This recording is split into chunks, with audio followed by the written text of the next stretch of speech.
This segment is sponsored by Michigan Auto Law. Driving an automobile carries a lot of responsibilities, chief among them staying alert and avoiding accidents. With that in mind, Michigan Auto Law has released its list of Michigan's most dangerous intersections. And attorney Brandon Hewitt is here to talk about which intersections made the list and why they compile it. Hey, Brandon. Good morning. How are you? I am super. We should Good. say that only two Kent County intersections made the top 20 list. Number one in Kent County, 9 on the statewide list, is 131 at Wealthy Street, and it consistently makes the list. What qualifies as a most dangerous intersection?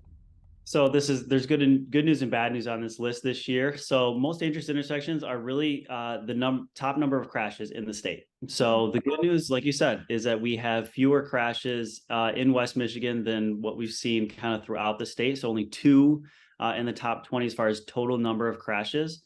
The bad news is that they're kind of consistently the same 2 intersections that are dangerous. But so there's good news and bad news here. Yeah, let's say the number 2 intersection in Kent County, it's 17 of the top 20 in the state, is Burton at US 131. Why do y'all create this list? It's really to raise awareness for both drivers and the city and people responsible for the roads, right? So number one, drivers, just to be aware of, where these most dangerous intersections are. So either number one, you can avoid them, right? Try to take a different route, or if you have to travel through them, which most of us do, just be more careful, right? Be more mindful that, okay, this is kind of a big, dangerous, busy intersection. Take a little bit more time going through there, be a little bit more cautious. And then 2, for the city managers, the city planners, it helps raise awareness that these crashes are happening, and so that they can take a closer look at some of these intersections, see what they can do to make them safer. As you might know, and as a lot of people do know who follow the news here, there is a study right now for US 131 at Wealthy. It's been number 1 on the list for 7 straight years. Yeah. The good news is that the crashes have gone down this year compared to the last few, but the city is looking actively at changing that intersection. It's a 5-year study right now, and there's $10 million put towards just trying to figure out how to make it safer. So obviously, the city's taking a close look at these things, and we just want to help bring attention to those areas to try to improve them. Yeah, is there anything, excuse me, that we know about why certain intersections are so dangerous? There can be a number of factors. You could take very different looking intersections like 28th in the Beltline. Huge intersection, right? Tons and tons of traffic, absolutely monstrous intersection with, 6 lanes going in each direction. Obviously busy, going to be a lot of crashes there.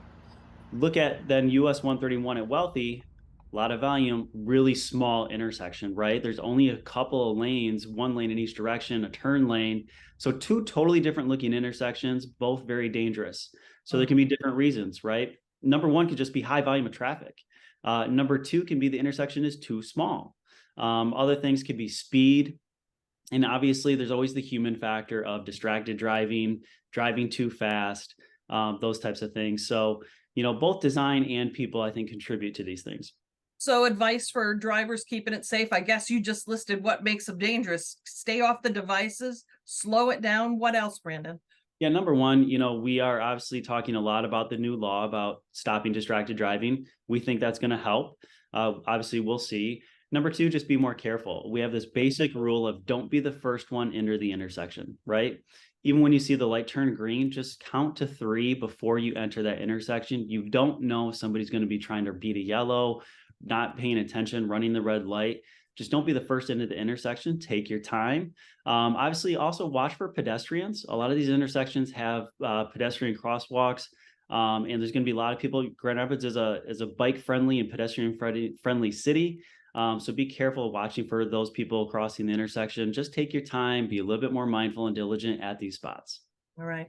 Well, you have also provided for us advice for what folks should do at the scene of an intersection crash. And we're going to put that on our website at 13onyourside.com. Also, if you need to seek advice from an attorney, you can call 833-411-MISH, that's MICH, or visit michiganautolaw.com. Brandon, thank you.